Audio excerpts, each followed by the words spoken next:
ഇറച്ചി തിന്നുമ്പോ 2 കഷ്ണം പച്ചക്കറിയും കൂട്ടിയിട്ടാണ് 1 കഷ്ണം ഇറച്ചി തിന്നുന്നത്.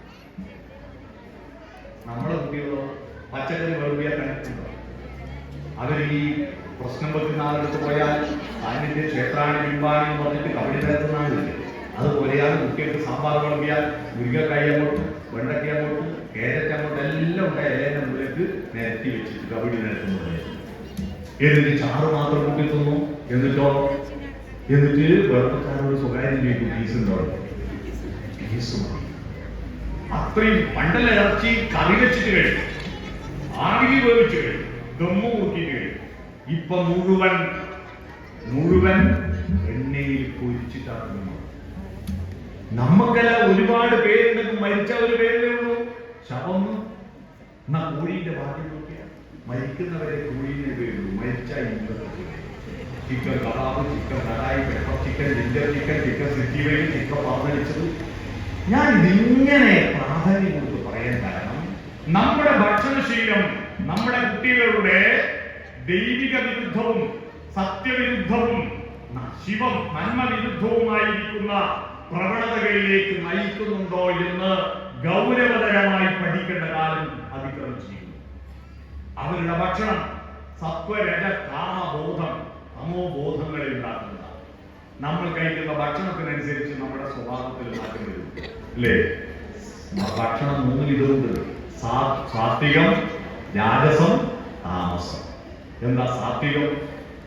സാത്വികം പഴങ്ങൾ, പച്ചക്കറികളൊക്കെ സാത്വിക ഭക്ഷണം അല്ലേ? പിന്നെ രാജസ ഭക്ഷണം എന്താ? എരിവ്, പുളി ഒക്കെ രാജസ ഭക്ഷണം.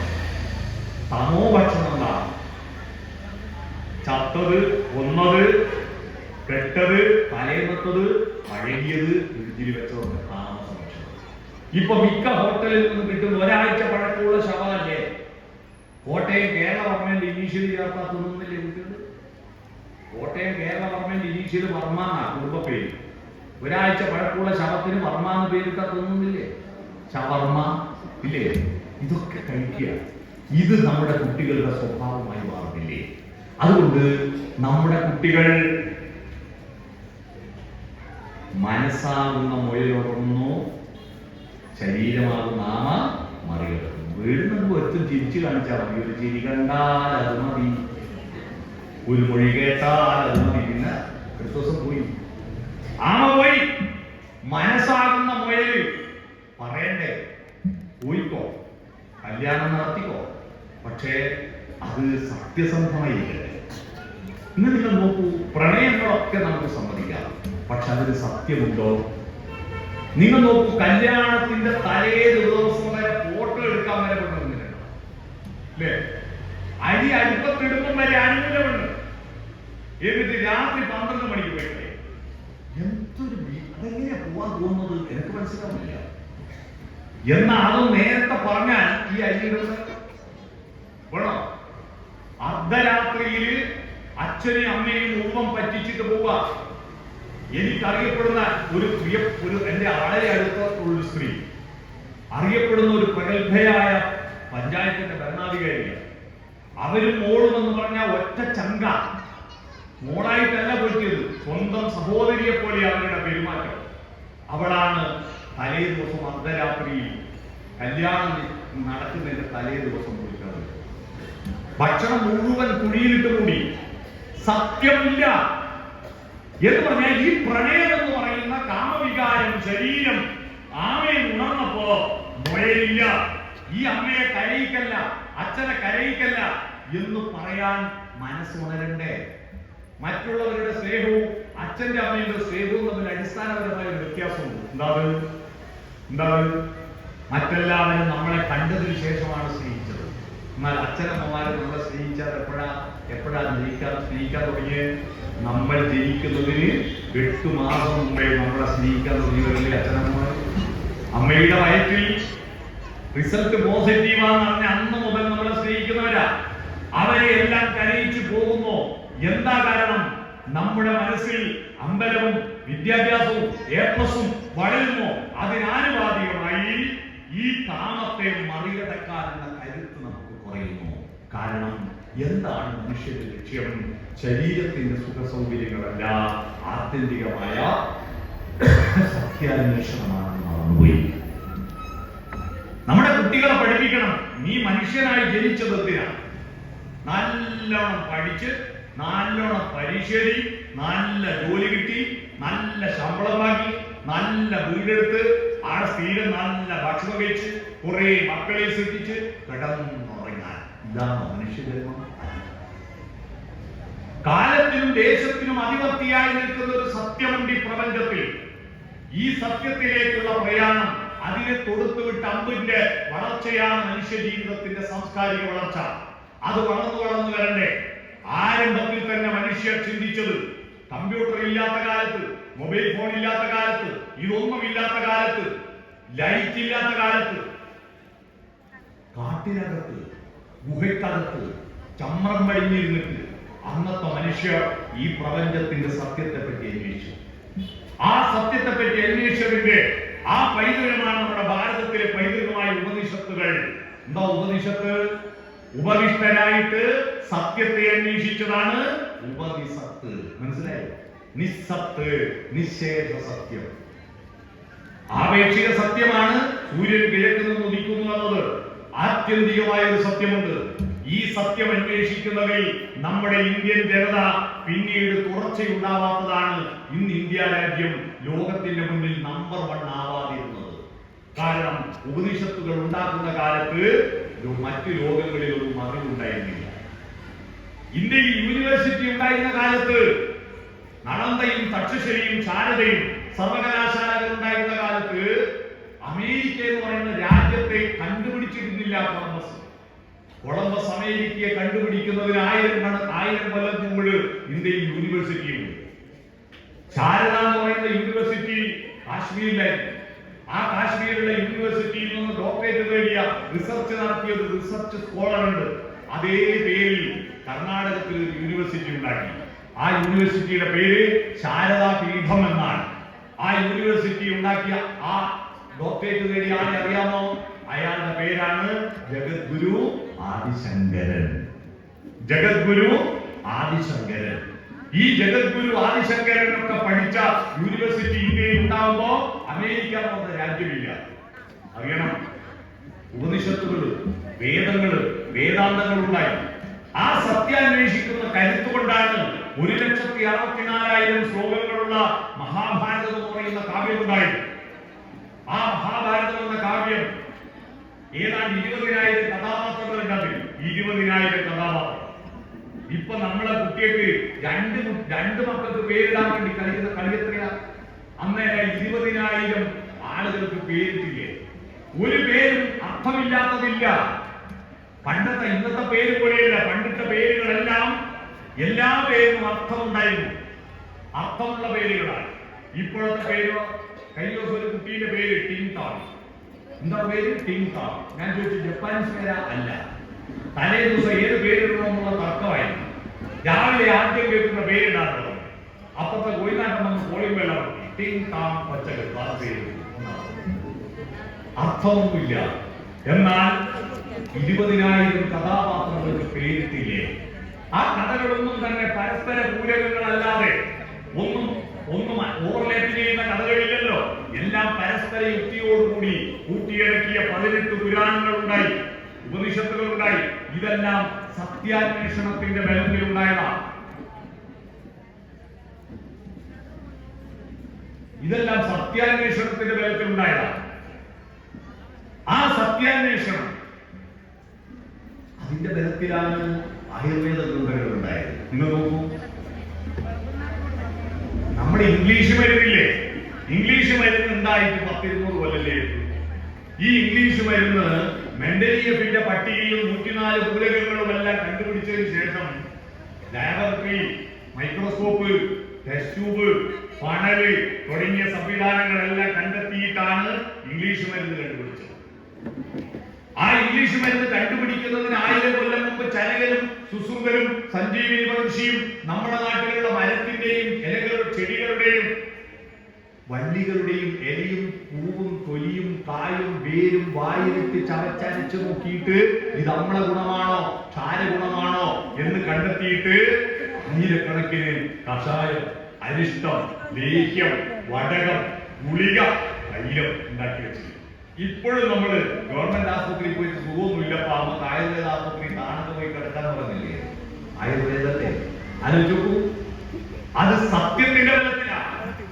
ഓരോ ജീവഗണത്തിലും ഉണർമുദ്ദീപ്തമായി ധർമ്മ സംസ്കാരോപാസന ശക്തിയായി ഒരു മാസ്മരിക ലോകമുണ്ടെന്നാണ് പറയുന്നത്. അത് കണ്ടെത്തണം. അത് കണ്ടെത്താൻ അതിനു വേണ്ടിയിട്ടാണ് ഈ അമ്മിയും എടുത്തിട്ട് ഞെക്കി അരക്കുന്നത്. ഞെക്കി അരക്കുമ്പോ അതിന്റെ മൂല്യം പുറത്തു വരും. അതാണ് പിന്നെ കണ്ടുപിടിച്ച പിസോഇലക്ട്രിസിറ്റി. Piezoelectricity is an electricity which is produced when a crystal is squeezed എന്ന തത്വം കണ്ടെത്തി മേരി ക്യൂരി. അത് കണ്ടെത്തിയതിന്റെ ബലത്തിലാണ് പിന്നീട് ആറ്റം ബോംബ് പോലും ഉണ്ടായത്. ഒരു കണികയെ അതിന്റെ വ്യാപ്തത്തെക്കാൾ ചെറുതായിട്ട് ഞെക്കി അമർത്തുമ്പോൾ അതിന്റെ അകത്തുനിന്ന് എനർജി പുറത്തു വരും.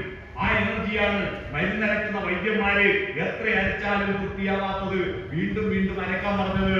ഓരോന്നിന്റെ ജീവഗണത്തിനുള്ളിൽ ഒരു അത്ഭുത മാസ്മരിക പ്രപഞ്ചം. അത് ഞെക്കി അരക്കുക.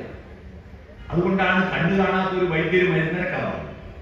മരുന്നരച്ച് ചെറുപ്പക്കാർ മരുന്നരച്ച് കൈ കൊണ്ടുപോകും. ഇയാൾ തിരിച്ചു നോക്കിയിട്ട് പറയും അരവായില്ല, വെണ്ണ പോലെ അര. എന്നിട്ട് തിരിച്ചു കൊണ്ടുപോയി പിന്നെയും കൊണ്ട കൊടുത്തു, ആയില്ല, വെണ്ണ പോലെ അര. പലതവണ കൊണ്ടതിട്ട് ഇയാൾക്ക് തൃപ്തി വരുന്നില്ല, വെണ്ണ പോലെ അരയാണ്. അപ്പൊ ഒരു വിദ്വാൻ വീണ്ടും പറയും, ഇയാൾക്ക് കണ്ണു കാണില്ലല്ലോ, ആദ്യം വെണ്ണയിട്ട് കൊണ്ട കൊടുത്തു. എന്നിട്ട് വൈദ്യരെ എങ്ങനെയും കാര്യം വൈദ്യരെ തിരിച്ചു നോക്കിയിട്ട് പറഞ്ഞു, ആയില്ല, വെണ്ണ പോലെ അരയാണ്. വെണ്ണ തിരിച്ചു നോക്കി. കാരണം അത്രയും അതിന്റെ ഉള്ളിലുള്ള കരുത്ത് പുറത്തുവരണം.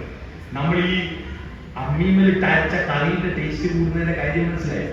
മിക്സിയിൽ ഇട്ടരച്ചാൽ ഞെക്കി അരയുന്നില്ല, മുറുക്കുന്നു മാത്രമേ ഉള്ളൂ. അമ്മീമലിട്ട് അരച്ചാൽ അതിന്റെ ഔഷധ ഗുണം പുറത്തു വരും. അതുകൊണ്ടാണ് തേങ്ങയും മുളകും, ഈ മുളക് നമ്മുടെ വയറ്റിലുള്ള മിക്ക പ്രശ്നങ്ങളുടെയും കാരണം ഈ ചുവന്ന മുളക് ഞെക്കി അരക്കാത്തതാണ്. അത് മിക്സിയിലിട്ട് അരച്ചാൽ അത് മുറിഞ്ഞിട്ട് ആമാശയ ഭിത്തികളിൽ പറ്റിയിട്ട് അത് അൾസറും പിന്നീട് ക്യാൻസറുമായി മാറും. അതുകൊണ്ട് മുളക് ചെയ്തിട്ട് അമ്മീമലിട്ടിട്ട് തന്നെ അരക്കണം, ഞെക്കി അരക്കണം. മനസ്സിലായോ? എന്നിട്ട് കറി വെക്കാവും. അതാണ് ശാസ്ത്രീയം. ഞാൻ പറഞ്ഞു വന്നത്, ഈ ആയുർവേദ ഗ്രന്ഥങ്ങൾ ചരകരും സുസുന്ദരും സഞ്ജീവനും ഉണ്ടാക്കിയിട്ട് കാലമൊക്കെ അല്ലേ, എന്തൊരു ബുദ്ധിയാ. അതും പോട്ടെ, വേറൊരു സത്യം അറിയാം. നമ്മുടെ സ്കാനിങ് വിഷയം വന്നതിന് ശേഷം വയറ്റിൽ കിടക്കുന്ന കുട്ടിക്ക് എപ്പോഴാണ് ആണ് കണ്ണ് വേർതിരിക, എപ്പോഴാ കയ്യും കാലും വളരുക, എപ്പോഴാ കണ്ണും മൂക്കും നാക്കും വളരുക, എപ്പോഴാണ് നഖവും മുടി ഉണ്ടാവുക ഇപ്പൊ കൃത്യമായിട്ട് അറിയാലോ. എന്നാൽ രാമായണത്തിൽ സമ്പാദ്യവാക്യം എന്നുള്ള അധ്യായം അതിങ്ങളൊന്നും നോക്കണം. അത് ഇതെല്ലാം പറയുന്നുണ്ട്. എപ്പോഴാണ് കണ്ണ് വേർതിരിക, കൈകാല് വളരുക, കണ്ണും മൂക്കും നാക്കും വളരുക, എപ്പോഴാ മുടിയും നഖവും വളരുക എന്ന് പറയുന്നത്. ഇതെങ്ങനെയാണ് കണ്ടുപിടിച്ചിട്ടുണ്ടാകുക? തലയിട്ട് നോക്കി കണ്ടുപിടിച്ച അല്ലല്ലോ. അതൊരു അത്ഭുതമാണ്. അതൊരു അത്ഭുതമാണ്. ഇത്രയും സത്യത്തിന്റെ നിഷ്ഠയും അന്വേഷണാത്മകതയും ഉണ്ടായിരുന്നു നമ്മുടെ ഭാരതത്തിൽ. എന്നിട്ടല്ലേ നമ്മൾ ഇപ്പൊ പട്ടിണിയിലേക്ക്, ഈ അമ്പലത്തിന്റെ മുറ്റത്തുള്ള ഏതെങ്കിലും ഒരു സാധനം നമ്മൾ കണ്ടുപിടിച്ചിട്ടുണ്ടോ? എന്താ പറ്റിയത്? ഈ മൈക്ക് കണ്ടുപിടിച്ചത് നമ്മളല്ല, ഇന്ത്യയിലല്ല. വാച്ച് കണ്ടുപിടിച്ചത് ഇന്ത്യയിലല്ല. കണ്ണട കണ്ടുപിടിച്ച ഇന്ത്യയിലല്ല. കടലാസ് കണ്ടുപിടിച്ച ഇന്ത്യയിലല്ല. അച്ചടി കണ്ടുപിടിച്ച ഇന്ത്യയിലല്ല. മൊബൈൽ ഫോൺ കണ്ടുപിടിച്ച ഇന്ത്യയിലല്ല. നിങ്ങളിരിക്കുന്ന കസേര പ്ലാസ്റ്റിക് കണ്ടുപിടിച്ച ഇന്ത്യയിലല്ല. കാറ്, ഓട്ടോറിക്ഷയും ലോറിയും ബസ്സും കണ്ടുപിടിച്ച ഇന്ത്യയിലല്ല. ബൾബ് കണ്ടുപിടിച്ച ഇന്ത്യയിലല്ല. റേഡിയോ ടിവിയും കണ്ടുപിടിച്ച ഇന്ത്യയിലല്ല. ക്യാമറ കണ്ടുപിടിച്ച ഇന്ത്യയിലല്ല. ഇന്ത്യ കണ്ടുപിടിച്ചെന്താണല്ലോ ഇവിടെ. ഇവിടെയാണ് നമ്മൾ ശ്രദ്ധിക്കേണ്ടത്. നമ്മൾ അമ്പലങ്ങൾ വർദ്ധിച്ചു, വിഗ്രഹങ്ങൾ വർദ്ധിച്ചു, പ്രാർത്ഥനകൾ വർദ്ധിച്ചു, ഭജനകൾ വർദ്ധിച്ചു. സത്യാന്വേഷണത്തിന്റെ കാര്യത്തിൽ നമ്മൾ ഇത് തിരിച്ചു പിടിച്ചിട്ടില്ലെങ്കിൽ നമ്മുടെ രാജ്യം വികസിക്കും. സത്യാന്വേഷണം നടത്തണം. ഈ പ്രപഞ്ചത്തിന്റെ സത്യത്തിന്റെ ഉള്ളിലെ സത്യത്തിലേക്ക് നമ്മുടെ ബുദ്ധിയെ പായിപ്പിക്കുന്ന ശാസ്ത്രകാര്യത്തിൽ വിദേശികൾ മുൻപന്തിയിലായിരുന്നു. അവർ ശാസ്ത്രം പഠിച്ചു. നമ്മുടെ കുട്ടികൾ പുസ്തകം വായിക്കുന്നത് പരീക്ഷയ്ക്ക് വേണ്ടി മാത്രം. അതിന്റെ അന്തരാർത്ഥം അറിയുന്നുണ്ടോ? ഞാൻ ചോദിക്കട്ടെ, നമ്മുടെ ദൈവങ്ങളുടെ പേരിന്റെ അർത്ഥം പോലും ആരും പറയുന്നുണ്ടോ? ഹരേ രാമ എന്ന് ചൊല്ലുന്നത് എന്തിനാണെന്ന് അറിയുമോ? എന്താണ് ക്ഷേത്രം എന്ന് പറഞ്ഞാൽ അറിയുമോ? എന്താണ് രാമായണത്തിന്റെ പൊരുൾ അറിയുമോ? ഒന്നും അറിയില്ല, എല്ലാം ഉപരിപ്ലവമാണ്. ഇതിൽ നിന്ന് നമ്മൾ മാറാൻ നമ്മുടെ കുടുംബങ്ങൾക്ക് കഴിയണം. അതുകൊണ്ട് സത്യം അന്വേഷിക്കുക എന്നതാണ് എന്റെ ദൗത്യം.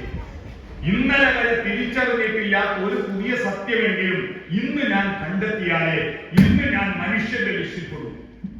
പുതിയ പുതിയ കാര്യങ്ങൾ അന്വേഷിച്ചുകൊണ്ടിരിക്കണം. പുതിയ പുതിയ കാര്യങ്ങൾ അന്വേഷിച്ചുകൊണ്ടിരിക്കണം. ഞാൻ ഇന്ന് രാവിലെ പഠിച്ചത് തലയിലെ നീരിറക്കില്ലേ, നീരിറക്കം, മഴ വന്ന നീരിറക്കം, ജലദോഷം, അത് സത്യമല്ല എന്നാണ് ഞാൻ പഠിച്ചത്.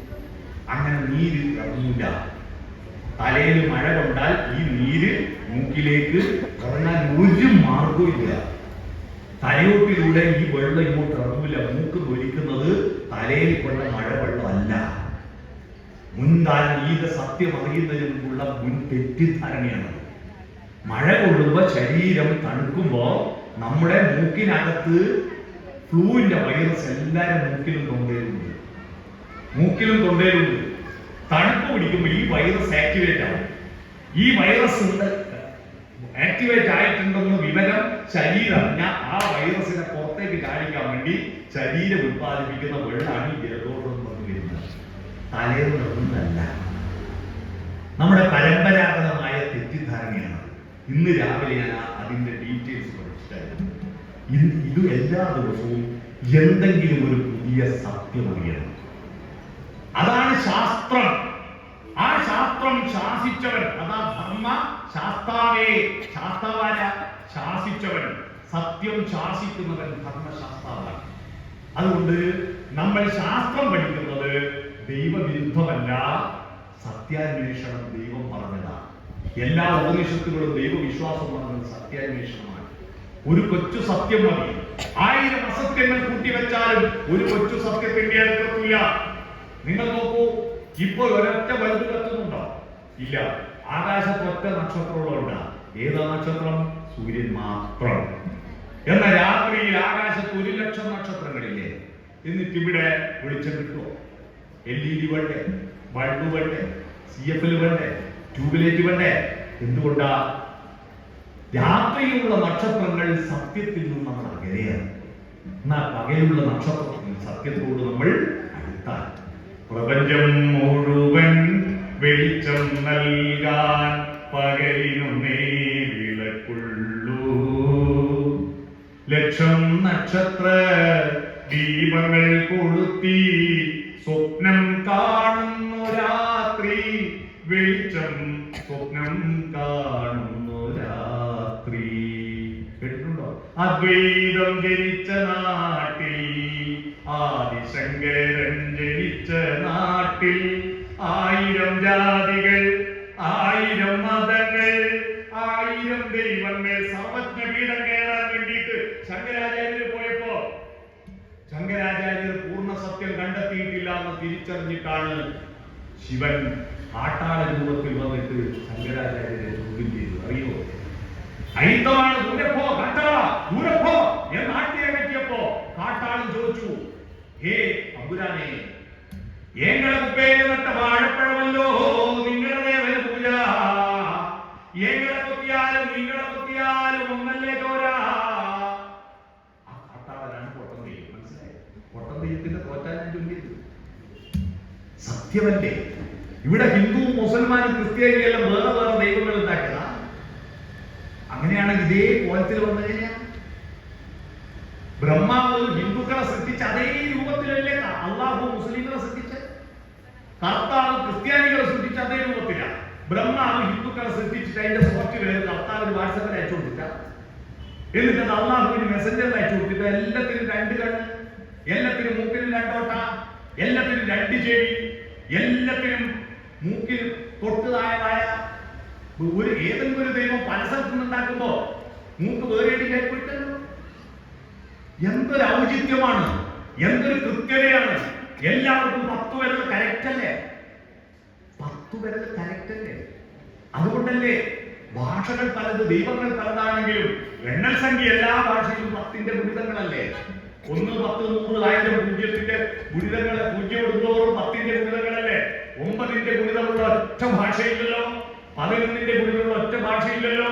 എന്താ 10 വന്ന്? ലോകത്തിലുള്ള മനുഷ്യരെല്ലാം എണ്ണാൻ പഠിച്ചത് സ്വന്തം വേറെ എണ്ണീറ്റായിരിക്കും. അതുകൊണ്ട് ആ 10 പ്രാധാന്യം വന്നു. മനസ്സിലായോ? അതുകൊണ്ട് ആ 10 കൂട്ടി വെച്ച മലയാളികൾ സമ്പത്ത് സമ്പത്തിന്റെ 10 കൂട്ടി വെക്കാൻ പഴയ തറവാട്ടുകൾ വെട്ടിയിട്ടുണ്ടല്ലോ. എന്താ ഇത് പേര്? 10,000. 10 ഇതെങ്ങനെ ഒത്തുവന്നു?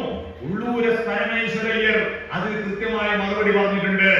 ഓർത്താൽ ഒറ്റ തറവാട്ടുകാരനാണ്. ഇത് സത്യമാണ്. ഈ സത്യം യഥാർത്ഥത്തിൽ മറന്നിട്ടാണ് നമ്മളുടെ മനസ്സിൽ മതവിദ്വേഷം ഉണ്ടാവുന്നത്. മതവിദ്വേഷം സത്യവിരുദ്ധമാണ്. മനസ്സിലായോ?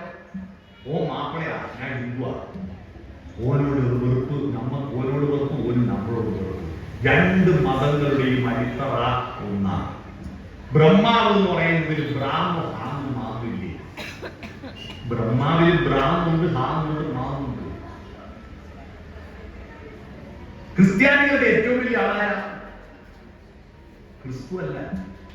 അതിന് മുമ്പ് ഒരു പ്രവാചകനുണ്ട്. അബ്രഹാം പുത്രനാം ഇസ്ഹാക്കിൻ വംശീയ വല്ലിയിൽ മുട്ടിട്ട പൊൻപൂവേ. അബ്രഹാമിലും ബ്രാഹ്മ ഹാന്നുമാവില്ലേ?